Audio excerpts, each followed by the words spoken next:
welcome back to our continuing coverage of the Singapore group stage here for Worlds. The two teams are busy loading into the next match, and it will be Europe's #1 seed Alliance versus the Brazilian team KaBuM from the international wildcard. Alliance, earlier today, they had a strong early, pretty strong mid-game against Najee White Shield, and then it sort of fell to pieces as they didn't really misplay their turret pushing comp in that regard. Spirits have to be shaken. This is a game they're looking to definitely pick up as a win. So Froggen has been great individually. I think as an individual team of individual players, these guys are generally incredibly strong. His Xerath wasn't amazing. His Twisted Fate, though, was absolutely phenomenal. And Alliance keeps setting themselves up to win games. Every single time against Cloud9, last time around as well, they are set up to win the games, but they don't seem to actually be able to pull the trigger properly. So we had this debate about what Tabs' AD carry build should have been, and sure, Bloodthirster First can work if you're willing to go push those turrets down, which they weren't. Similarly, when their very first game against Cloud9, they had Kayle on Wicked, and if they just let him split push and ward for him, that could have won the game as well. But these guys don't seem to adapt to the game as it actually is, and they're just in this weird mix of playing the game properly and doing like the right things. I think Alliance will shake it off very easily from the last game because they had a really solid plan going into it. They kind of derived, and eventually that's why they lost, you know, with the builds, with the actual split pushing and all this kind of stuff. But they're going into it with their picks and bans. It was perfect, suited them beautifully, just weren't able to execute. It's something that they can look at and say, oh, it was this simple. So I think they'll bounce back and do very well against KaBuM here. Let's quickly talk about KaBuM. I think mechanically they've shown up. I think that's fair to say. Dan's in particular has really impressed me as a support player and shot caller for the squad, ex-AD carry as well. Doublelift. What do you think about the team and the player and how they're handling themselves? Yeah, Dan's actually had a pretty spectacular showing on Thresh. I mean, he's not by any means a bad support. And just one thing I want to point out is Thresh only has 2 losses so far in the Singapore stage. So I feel like one thing you have to note is any support that goes to Worlds must have great innate playmaking ability, and Thresh just kind of brings that out. That's why you see such great Thresh plays all the time. Well, we'll have to see if this team can pull it out. Alliance, if their spirits are broken, then it will be up to KaBuM to punish them for that. Guys, without further ado, let's throw it over to the casters to get the match started.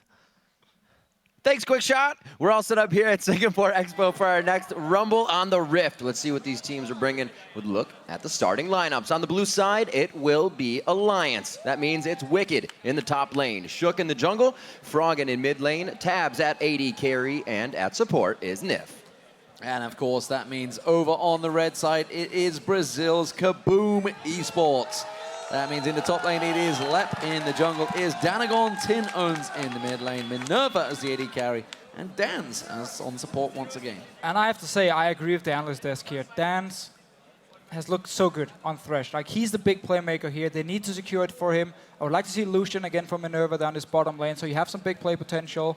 And try and snowball the lane. I mean, Danagon, as a jungler, has put a lot of focus on Lep, at least in the first game of the day we saw yesterday. Yeah. Switch them down to the bottom lane, get Minerva going, try and snowball the game. Speaking about that Thresh, I'm glad there are actually so many supports that are good at Thresh here at Worlds. We've seen so many amazing hooks just completely change games around.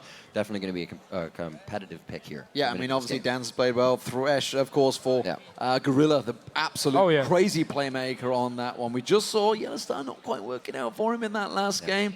But overall, you know, Doublelift just called it there. The fact he's only had 2 losses, that Thresh, one of them being in the last game, is pretty crazy. So we'll see if that becomes a big pick. Taipei was all about Janna. There was a tropical storm that came through incidentally. Let's just hope something bad doesn't happen with Thresh, who knows? And we were shielded from that, so we're all right. We're here in Singapore, the second group stage underway and showing us some zany things, to say the least. So Alliance have been looking at their KaBuM versus Cloud9 game here. And Syndra first ban against Tin owns. He actually looked pretty solid in the laning phase, and KaBuM as a team, in terms of mechanics and in terms of laning phase, I know you talked about it, Riff, as well, they actually look pretty solid. I mean, they are good laners here.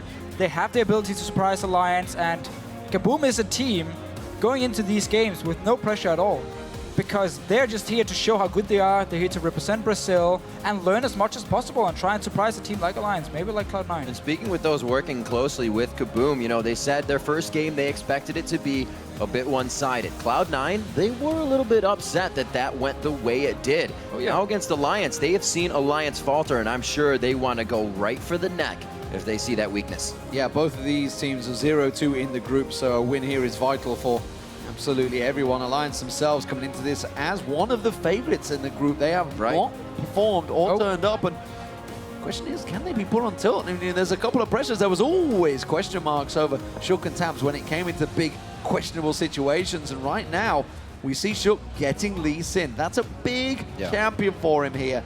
We'll see if he can deliver. And actually a champion we have seen KaBuM in the past ban a lot because they don't want to play against this early pressure you can do or you can make on Lee Sin. Shook being able to get it. It's going to be important for him and his confidence, but when you talk with Alliance, they always say we don't tilt. Especially Shook as a jungler. They say, you know what?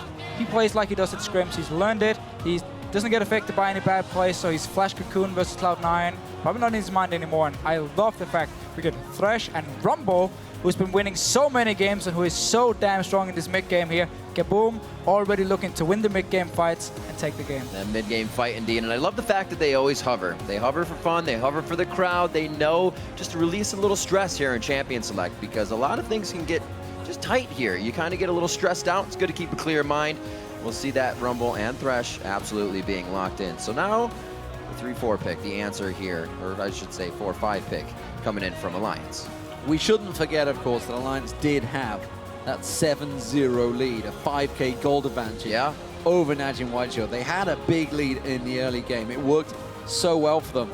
What let them down a little bit was their vision. They didn't keep on pushing either. Now that we're going to see potentially Aurelia once again for Wicked, it is a comfort champion, but it just happens to be a champion that is fitting the meta right now. It is working quite well for the teams that have been picking it.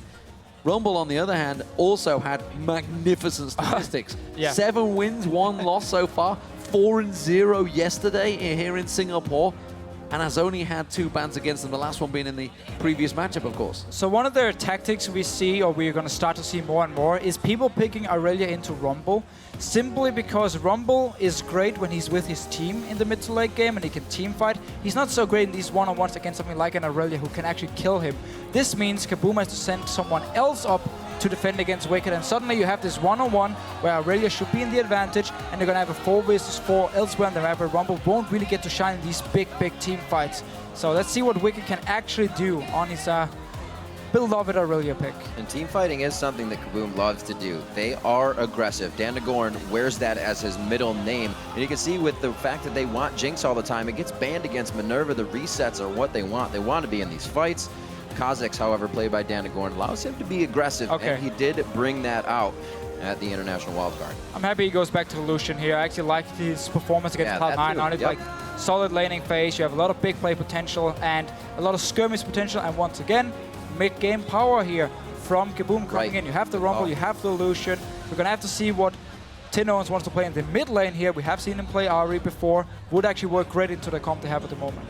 Kha'Zix, one of the highest picked champions here at the World Championships. Once again, for Dandagorn, it's one of his most impressive champions. It's the one he's had the most victories on, that's for sure. So we'll see how that works out for him. Comfort picks all round so far for both teams, honestly. Of course, Tab's getting his hands on that Tristana. It seems that if he goes for this Nami, would be a comfort pick. Kassadin is available. Didn't go well in the last matchup, but this time around, maybe Froggen's hands feels confident, but Fizz was banned against Alliance in the first game of the day. And it's been a champion Froggen has spammed in Korean solo queue, and it's a champion a lot of the players respect Froggen's ability on. When you talk with them about Alliance, they're always like, Froggen, he can carry on Fizz here. And Alliance, they want to have Froggen on these carry champions where, again, give him a kill early on. Shook loves to early gank mid lane. Get a kill onto Froggen and let him take control of the game. Let him just destroy the enemy team. Fizz is a great pick. You snowball into late game, you scale really well, you can one-on-one, you can also team fight really well on the Fizz. Alliance right now is setting up for 1-3-1. You have Tristana sitting in the mid lane, static shift, Janna there for disengage, then you have the Lee Sin who can roam between the lanes, and of course Wicked and Froggen are going to be so strong in one-on-ones. I was just going to say I'd love to see an Orianna, but with the Fizz pick we probably won't. That's a really tough lane, and looking at the team as well, it's going to be hard to hit a shockwave on any of these guys as they're hopping in, out, jumping left and right. That's a risky pickup, but it is something that Tin Owens likes to play. So KaBuM is putting full focus on 5 versus 5 team fights on their side here, but Alliance, if it's going to fit their style, they're never really going to be grouping up in a 5 versus 5 team fight. They can just split up the map constantly, focus on split pushing, because look at KaBuM's side here. Who's going to stop Aurelia? Who's going to stop Fizz? Nobody. They're going to have to group as a unit, push down, force Alliance to come back and defend their towers or objectives, and then take the 5 versus 5. It's going to be interesting to see whether Alliance decide to turn some aggression in this game, because they've been fairly passive. Despite the great start they had, they were finding picks, of course, against Najin White Shield earlier on today. They went back to that passive mode, which, of course, they played against Cloud9 yesterday.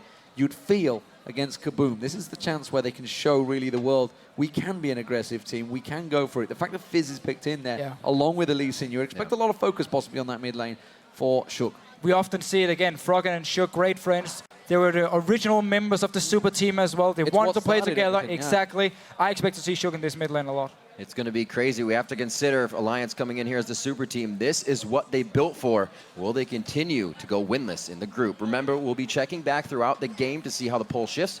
Keep voting on Twitter by sending either hashtag ALLWin or KBMWin to @LOL Esports. It's about to get in game now for another one on the Rift. This one's going to be Alliance versus KaBuM. Alliance looking to pick up a win so they do not go winless within their group.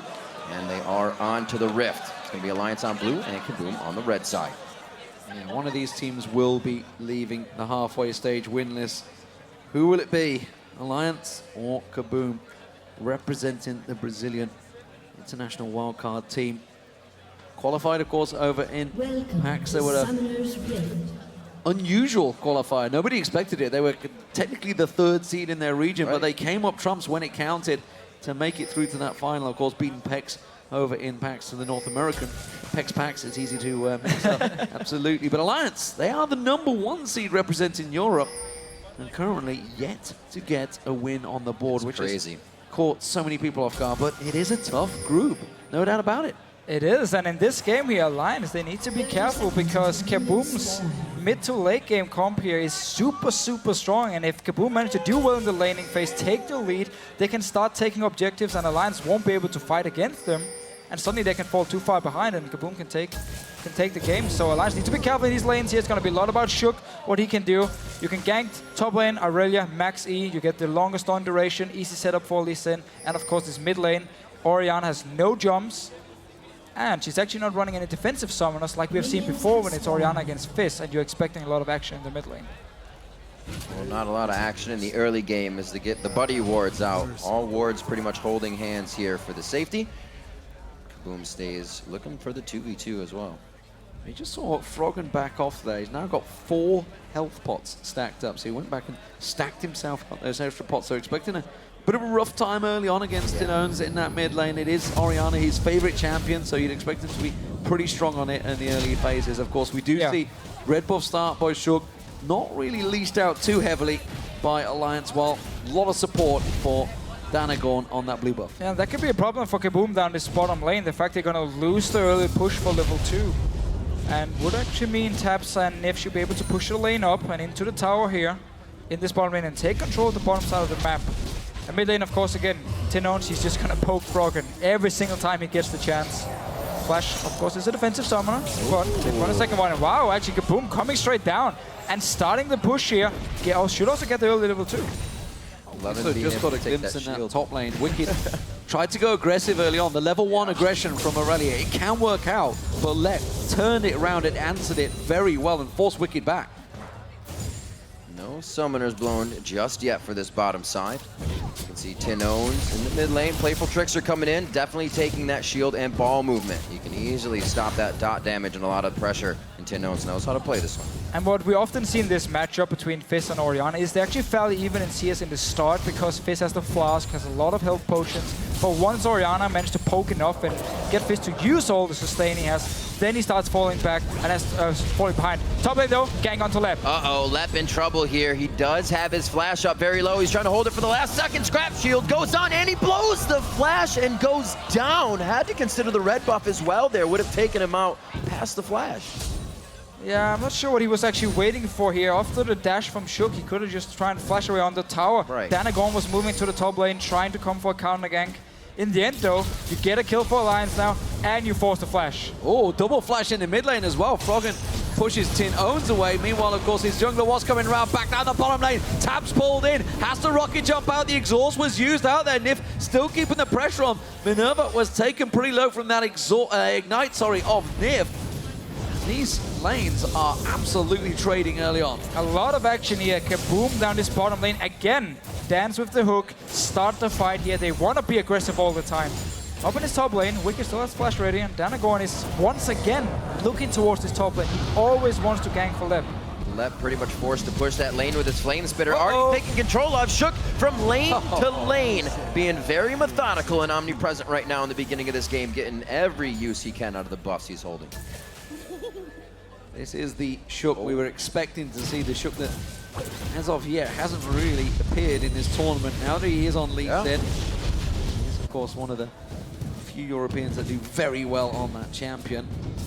We'll see how he delivers. This is absolutely his time to shine. Tabs in this bottom lane. Had to burn that heal early on as well as Nif's Ignite, so there is still the flash and heal available for Minerva, so can get out of that sticky situation. But once again, we see Tabs and Nif putting pressure, pushing them into the tower. Yeah, again, they did actually lose the fight for level 2, even though they didn't actually really leash the red buff, and KaBuM did. But that's one of the powers of Lucian coming down and just instantly push lane. And also because Minerva and Dance, they like to play aggressive in the lane. And we see Tinones warding bot, but it's Shook. Mobility boots top already. Back to make plays, back to take that flash down from Lep into consideration. And really using the early power of Lee Sin here. He is going to be stronger than the Kha'Zix, and he wants to keep ganking, snowball his lanes. He's going to walk in, Flame Spitter running. Wicked wants to take damage and get the bait him. Yeah, he's trying to bait him in, trying to keep that Blade Surge going, trying to show that he's using it. There's the kick, going to land on towards him, but I think Lep might be safe on this one. You can see he's going to try and get away. They're going to have to tower dive, and they will go for it. They have enough damage. Wicked taking too many tower hits. He just about gets away. Shook will be able to walk off as well. And again, the gank on the top lane is successful.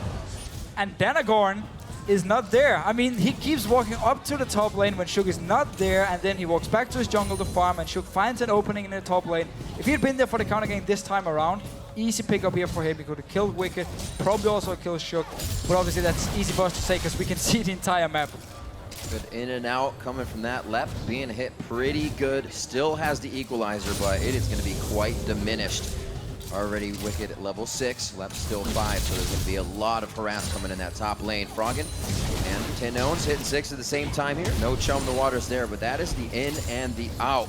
Fizz always playing the back and the forth in this matchup versus Orianna. It's quite a, just makes you want to pull your hair out.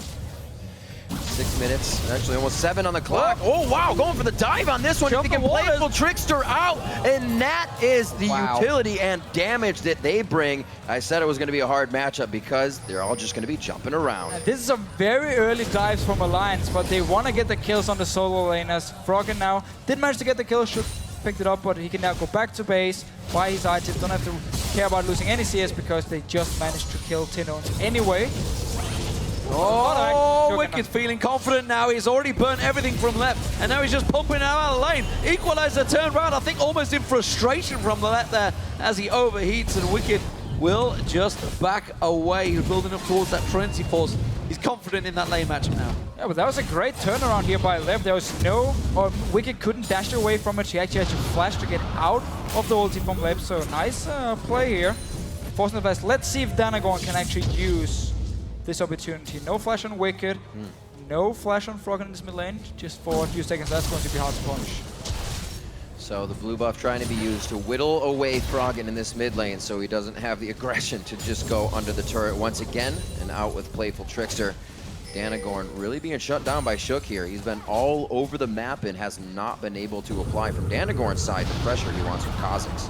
Trouble is brewing in that mid lane. Froggen out farming Tinones considerably, considering it is an Orianna Fizz matchup on the first 6 levels, now just hitting level 7. Bottom lane also starting to put some pressure down and forcing them away. We did just see Minerva's gone back, get himself that BF sword. There's the blue buff for Froggen. And that's only going to spell yet more trouble, I feel, for this mid laner on Tinones. Danagorn getting this red buff, needs to get involved in these ganks that are happening. He's trying, but he's just a little too late to the party. This time around, Shook spotted by the ward, and he's going to go face to face with Danagorn.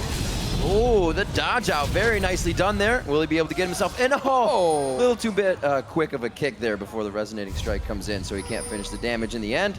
He kicks Danagorn away. But still, Danagorn, he just came out. Now he's forced to go back again, creating zero pressure for the team. 201 Shook, really putting his foot down. Still staying towards the top lane, see if he can catch left in an aggressive state. As you see Tinones, he does not want to get close to Froggen right now. No, and we just again see Shook using this Lee Sin early on to win the fights against Danagorn, to gank the lanes constantly. And Danagorn can only come in for a counter gank. He can't go face to face with Shook at this point here. He needs more time. He's going to outscale him, but that's going to be, I mean, 10 minutes, 15 minutes in the future, which might not be enough for KaBuM because the lines at the moment are just snowballing these solo lanes. Oh, Wicked just dashing in, getting a quick basic attack onto Leopard, going straight out before Lep can turn it around. Danagorn again is close by. We'll see if he decides to go there. Good culling coming out here. A lot of damage on Nip there. That's going to force him low on this turret. There's a big minion wave as well for KaBuM, but they've got no support because Danagorn's trying to help out the top lane.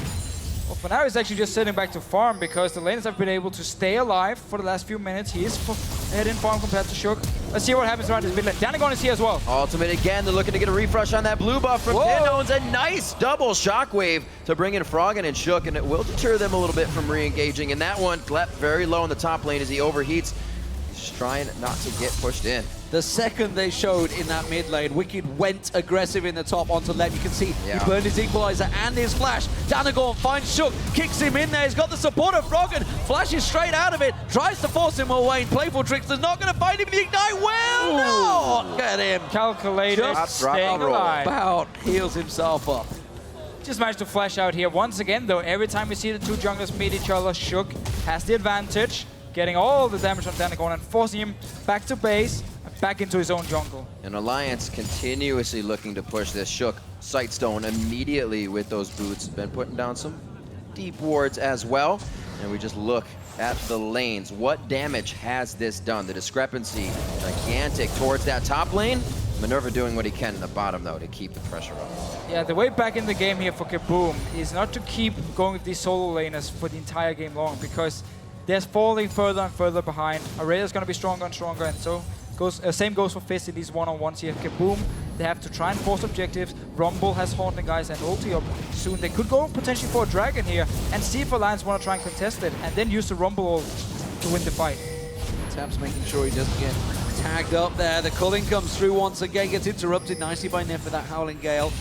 This time around, Danagorn was nearby, but you can see there's a ward that actually spotted him in and around that blue buff area. I think it's just timed out, but they knew that he was heading, which is why they're playing a little bit cautiously this time around. Good pressure from KaBuM. They may just take the first tower of the game here. Minerva would love to get that. Maybe have a lane to farm it for a little bit. Up towards the top lane. Once again, this is definitely a diveable thing. Transcendent Blades coming out from Wicked. They kick him up against the wall, and they are going to take down Lep once again. It is so hard. I mean, the guy is almost standing at his tower the entire game long, and yet Shook can just walk up, dive onto him. They're gonna need some wards if they want to spot the dive, so Danagorn can move up and try and counter gank it. Otherwise, abandon the lane. You're losing it. You keep giving up kills now. Yeah. Try and go for an objective. Go down towards. They're gonna go Danagorn. They're going for Danagorn now. They can't get too close. They may be able to land the Sonic Wave. No, not quite. Tries to go for a blind swing and a miss. But they're going to get forced away here. In comes Lep. Can he come around? A good equalizer may be enough if they can catch it down there. It does separate them, but it is going to be a quick back off. Look at this, though. In comes Froggen, sneaking in on the side. They're always going to back away. Wicked really is keeping Lep on his toes. It's constantly looking for these fights here because they know they are so strong. Teleport was used by Lep up in this top lane as well. Danagorn staying around. And Dance wants to join in as well. After they got this bot lane tower, KaBuM can look to now switch their dual lane, maybe up to the top side and try and go for another tower.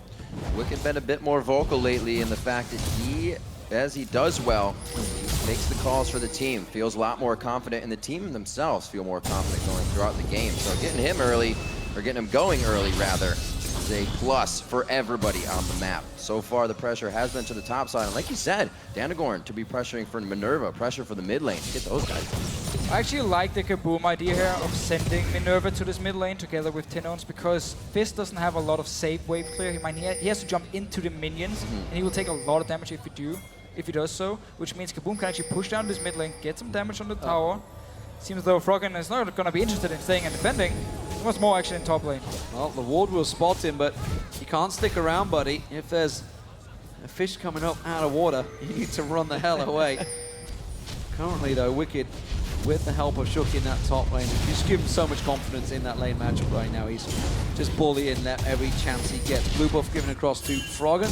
He hops, skipping a jump away. In this bottom lane, they've gone a little bit far here. Dance is going to try and cut them off. It is just Tabs that's having to back away. Didn't have a great deal of vision in their own jungle right now. But this is some very good deep wards from KaBuM, because they're setting up for the mid lane push, and at the same time they're setting up for potential dragon, because they have these wards behind the dragon pit now to spot a line if they want to try and contest it. So I actually like the deep wards they're placing now. They just need to use them, try and apply some pressure on this mid lane, or go for this dragon here. You have the Rumble pick with the Haunting guys. Definitely a possibility. Good wards coming out from Froggen and the rest of the team. Deep wards coming in from KaBuM into their jungle side on the red. Power spikes really coming out of the side now of Alliance. We see a bit of that Lich Bane being built up here by Froggen, but Wicked, Triforce already finished, just about 14 minutes in. That's scary, scary stuff already. It was such an early Trinity Force. Oh man, I feel for the top lane left. Seconds out, round 4, it could be coming. We see once again Chuk heading in there. It's Tabs is going to have to get out of the way. The culling now from Minerva and forces him away. Tabs having a little bit of problems down there. You can see he's falling behind in farm. Of course, he is in a tougher lane. Minerva being strong on Lucian early on. That ping ward battle is going to be won out as well by Dance, protecting it, if not able to get close enough. But the movement all seems to be towards his top lane right now for Alliance as they group.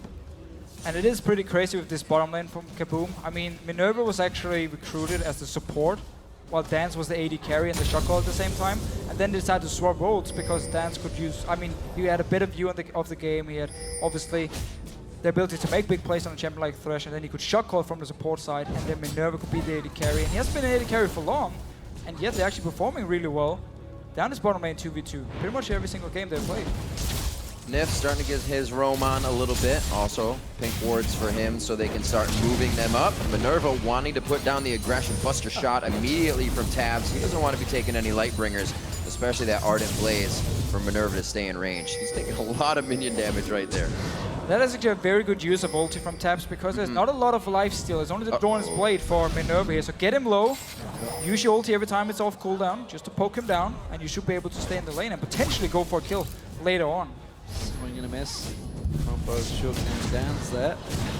Froggen looking to try and get himself rolling. Has yet to find that kill. Of course, got just that assist earlier on, but keeping up in farm with the Oriannas. Not a bad move for Tinones. Doing okay. Wicked sidestepping once again. Not managed to land that leash on towards him. He's going to continue farming, of course, now.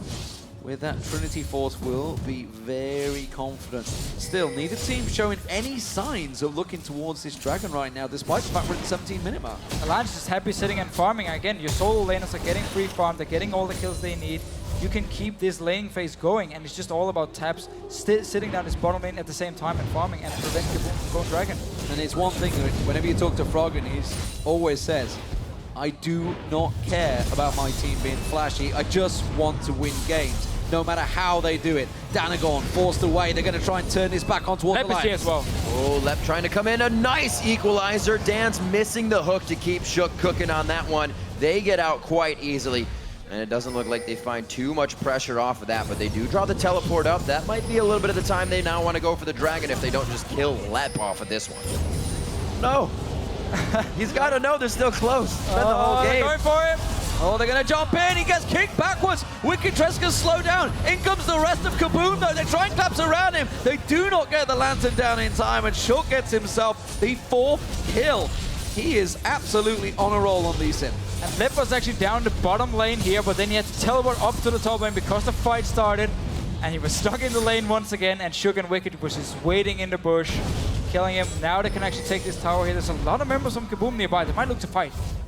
Could indeed look to fight here. Dance to hit this hook. A very nice Howling Gale from Nif, which pretty much stops everything with a simple Q. The turret goes down 5-0 here.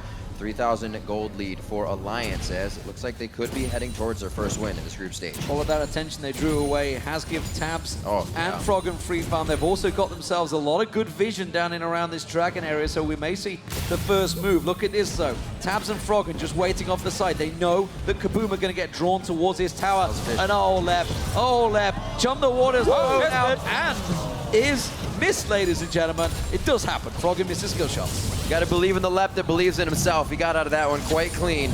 Looks like he's going to try to make plays with the team here. They are down there. Great moves from Lep because his teleport's down. Everybody's down and ready for the Dragon to fish out. And now they're grouped 5 members here. Doesn't seem like they actually want to go straight for this Dragon. There's a lot of wards around the area from Alliance already.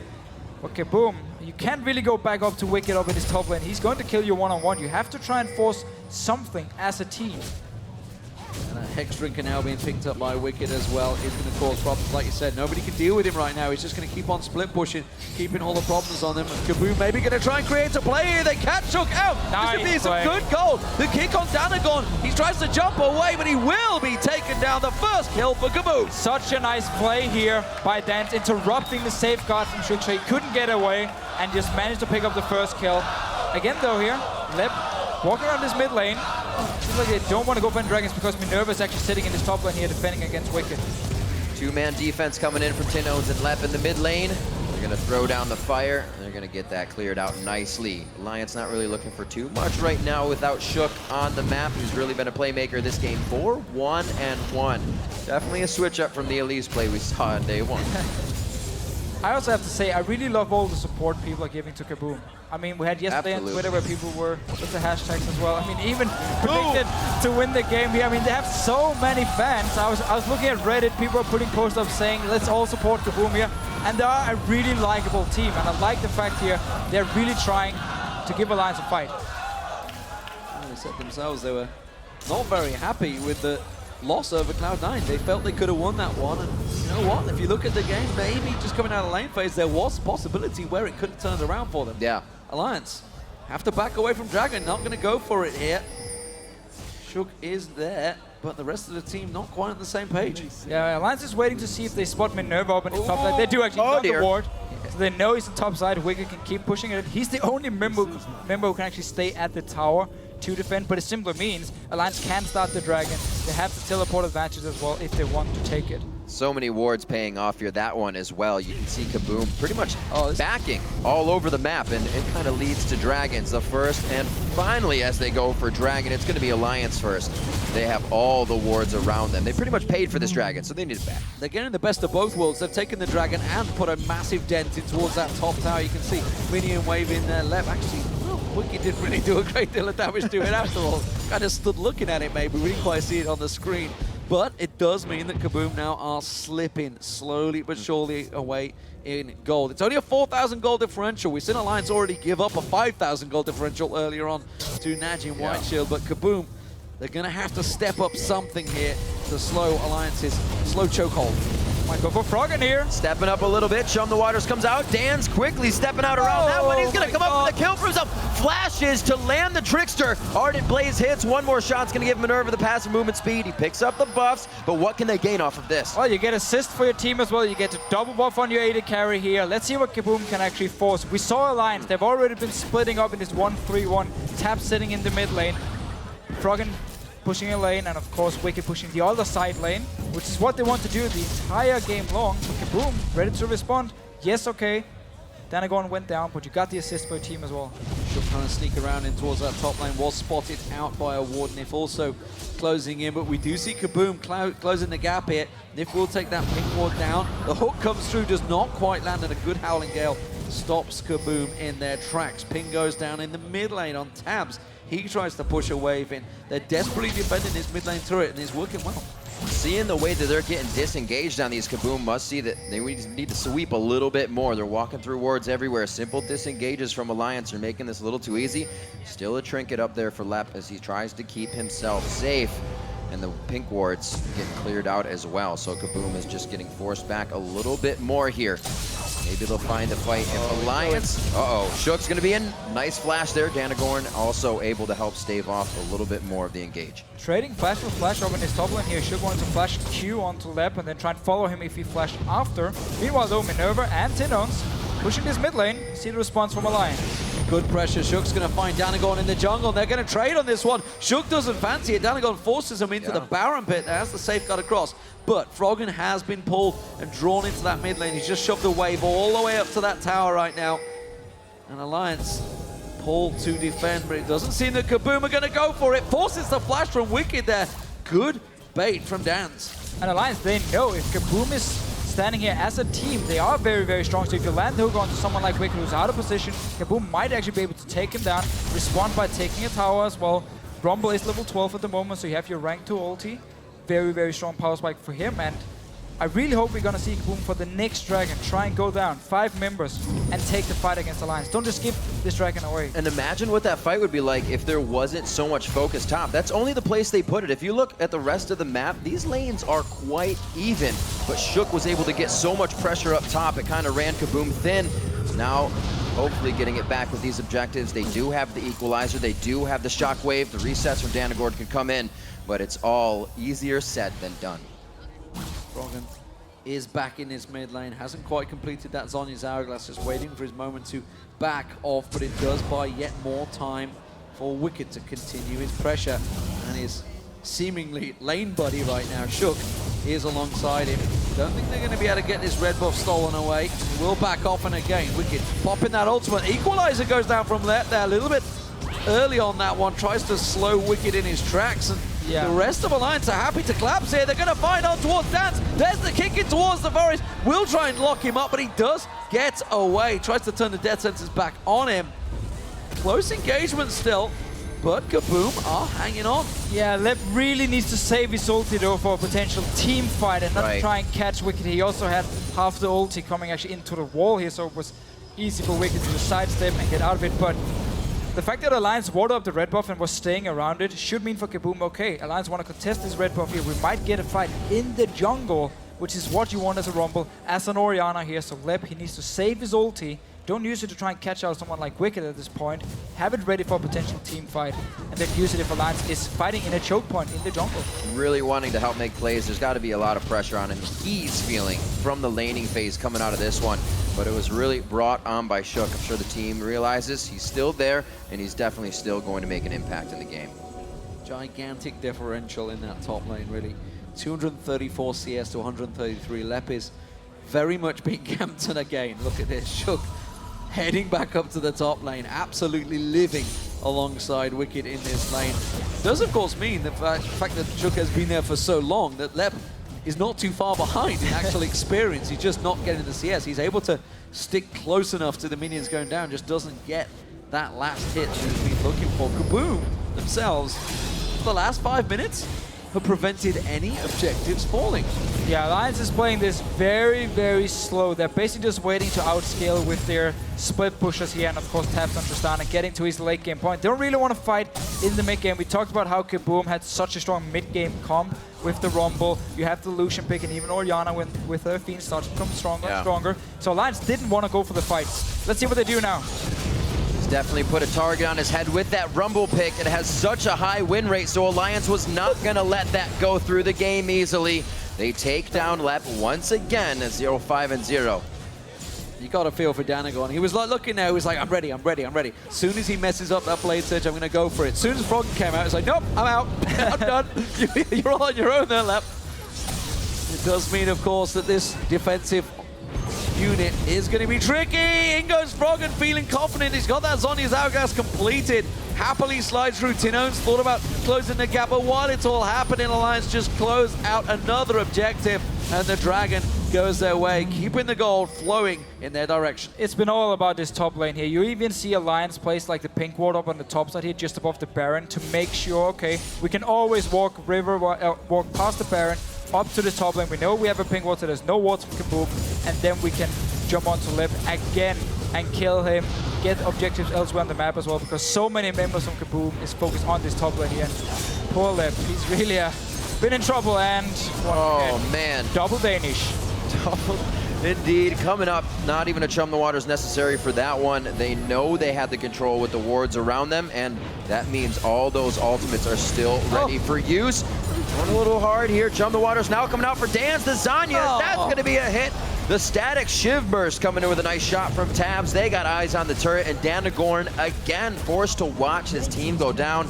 28-30, one of the first second-tier turrets taken down. And finally, Tabs actually joins the action here, just walking up, last hitting, getting his first kill. He's just been farming mid pretty much the entire game long. Here's what that's called, kill secure. Don't worry, Froggen, I got you covered. I'm going to save you with this last cannon shot. So, Tinones, Shockwave so close to catching on towards him. Wasn't quite there, not the Shockwave, sorry, Sonic Wave. Got the Shockwave. They're both on the be a problem. And speaking of Shockwaves, we haven't seen one for quite a while. Honestly, Tabs just free hitting on the turret and takes it down.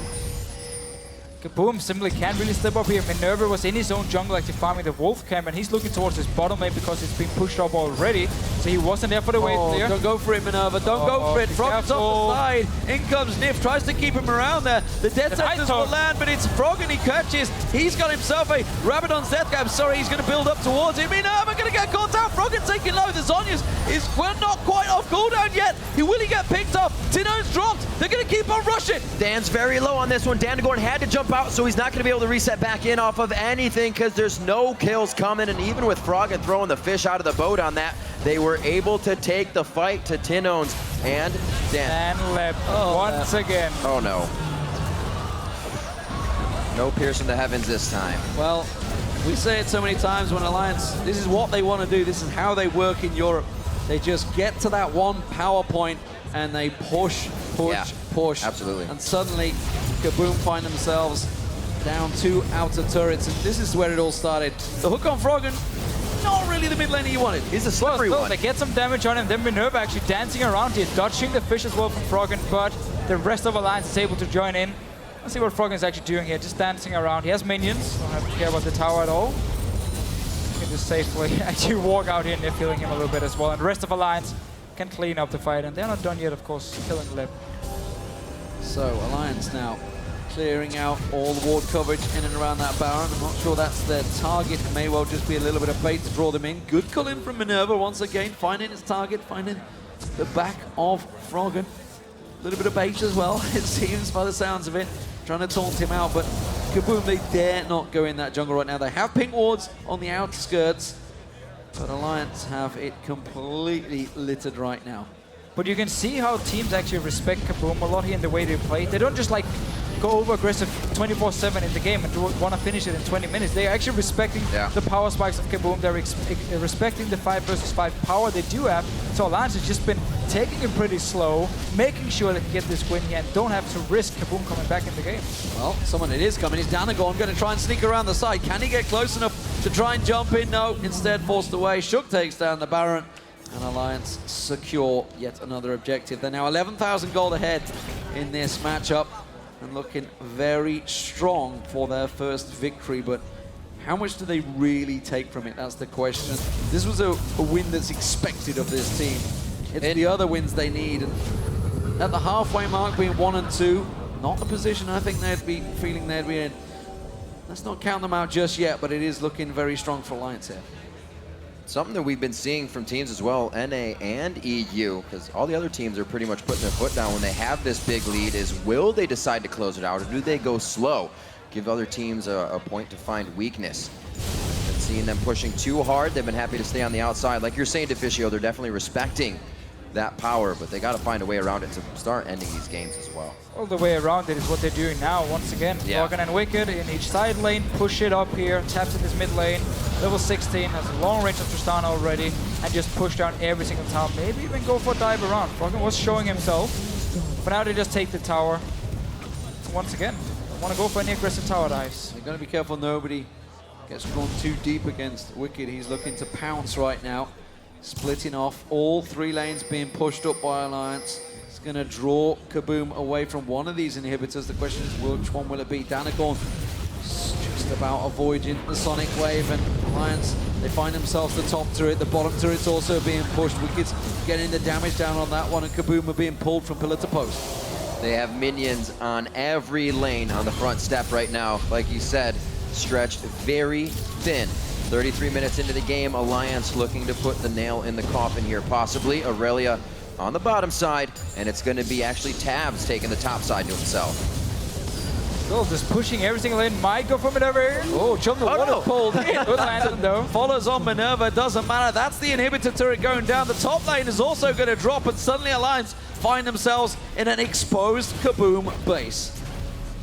This is exactly what they need. Just get down the first few towers, go towards the inhibitors here, open up the base. Wicked. It's not done down this bottom lane. Not at all. Too strong to be done right now. 296 to 164 in that lane with the constant pressure towards left. Minerva throwing out the culling to make sure Tabs doesn't get too close to drop that inhibitor. Wicked going 1v1 with Tinones there. Shook was on the backside, but was really hitting the inhibitor. These guys have multiple things on their plate, and they're able really to act on every one of them. Now to the mid lane as the top inhibitor has been taking down. Alliance is turning KaBuM's base into shambles. Wicked could get caught out a little bit here. Looks like the box goes down for a disengage. Nobody follows through. First time flash being used by Wicked there, but again, all towers now down. The inhibitor is gonna drop. Tabs forced away from this one. KaBuM desperately trying to find a target. Is it Wicked? Shockwave pulls him in. Have they got enough? The monsoon lands. Danagons is gonna get focused. He gets burnt on down. Shook goes deep. Punts left straight back in towards Alliance. They give themselves a second. Tabs gets himself the double. Keeps on pushing through, and KaBuM are forced away. It is finally one kill. Shook will drop, but all inhibitors are now down, and Alliance have themselves a strong chance to win. They can just go back now here, buy some items, wait for your super minions to also stay around with your Baron buff. I mean, you have a lot of minions spawning into the base here. No super minions just yet, which is what they want. Really make the last push. Still have Tabs. You can take down these towers in just a few seconds. You have Lich Bane and Froggen as well. TP from Wicked. Alliance don't care about super minions. This looks like it could be the final push here coming in. Tabs, we were saying earlier on the analyst desks, liking to see these 80 carries not afraid to step up and hit these turrets while the turrets are hitting back. And we saw Tabs face checking a little bit there. He gets out safely. 402 for him on this game. Doing very well for the team, keeping himself safe on that split push as well. Dragon's live, but it's all about what's in front of their eyes right now. Alliance is still staying to keep this game in their favor. Well, double super minions pushing in. You gotta wonder what's holding Alliance back. I know the Baron buff's worn off, but come on, guys. You have a gigantic lead. All three inhibitors down. It's just time you find a pick here, and that is what they're looking. Double super minions coming in the top. Double super minions coming in the bottom, and rotating through in the mid lane as well. Alliance drawing on through, trying to find that one simple time to push. They're so careful of that Sonic Wave landing.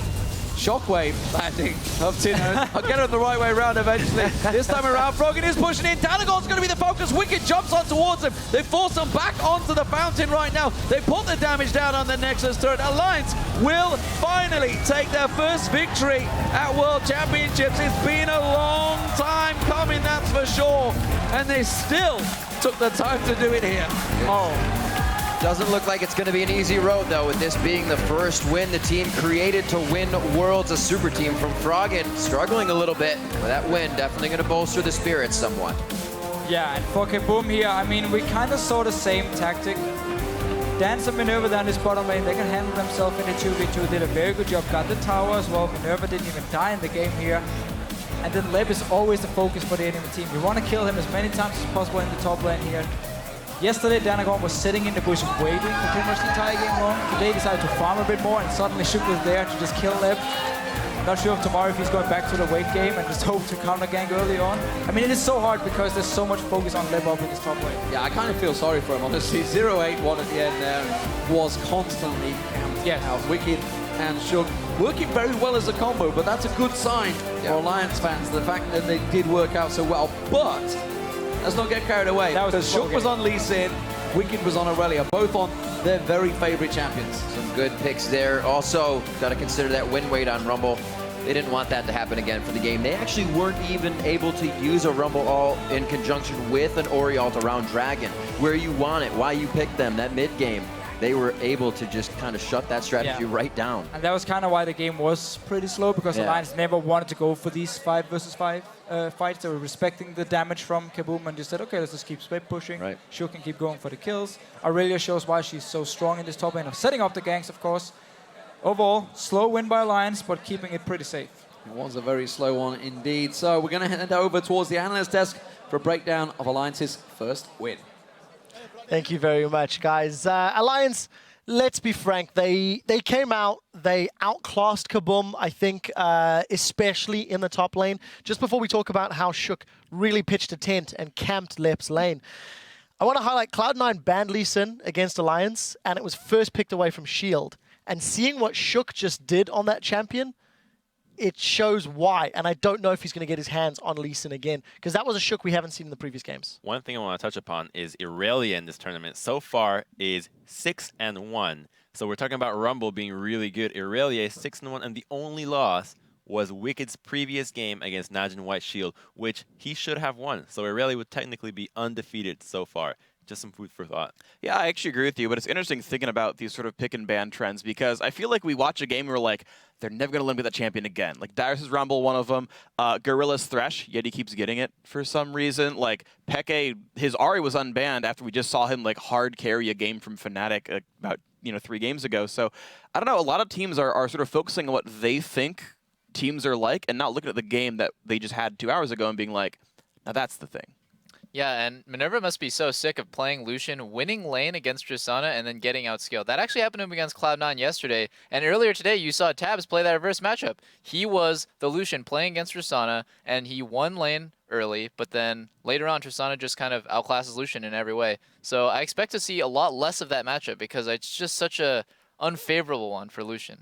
Yeah, I mean, well, the thing is also these teams are having a really hard time closing out their games, right? If these teams would be able to finish games in 30 minutes, Tristana would never catch up and it'd be a game win, but they're not doing it. I completely agree with that. I want to just kick off a point there about KaBuM. Once again, they are showing, at least in the mid lane and their duo lane, they're keeping up with the respective opponents. CS-wise, applying pressure. I mean, Tabs and Nif, yeah, the matchup, you can talk about it, but they were on the back foot. Minerva and Dans were in their face, putting a lot of pressure on them and really forcing them to react. So I want to give, once again, some props to the mechanical side of it, but KaBuM just don't seem to strategically be on the same page in terms of looking for dragons, looking for, tower picks and other decisions around the map. Yeah, their jungle top lane synergy seemed way off. Like the timing of the ganks combined out with the minion waves. There's nothing wrong with conceding top lane when you're playing Rumble, by the way. Just base, go to dragon, force people to come to the dragon, if not take it for free.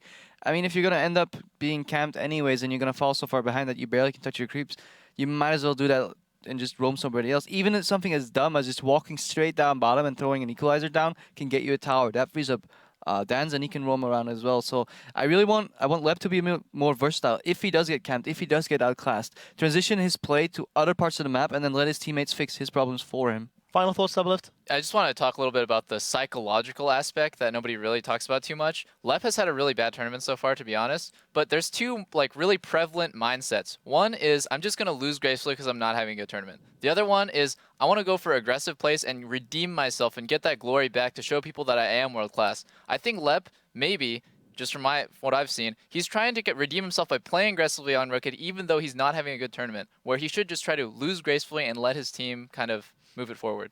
Well, we'll have to see if that mindset will change at all. Guys, we are going to take one last break before we dive into the final game of the day. It'll be North America's LMQ versus the Korean squad, Samsung Blue. Stay with us, you won't want to miss it.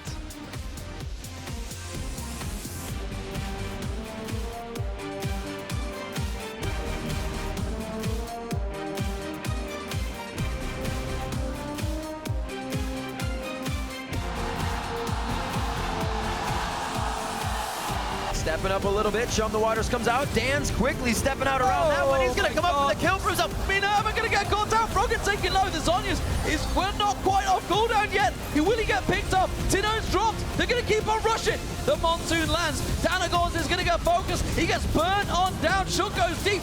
Punts Lep straight back in towards Alliance. They give themselves a second. Tab gets himself the double. They force him back onto the fountain right now. They put the damage down on the Nexus turret. Alliance will finally take their first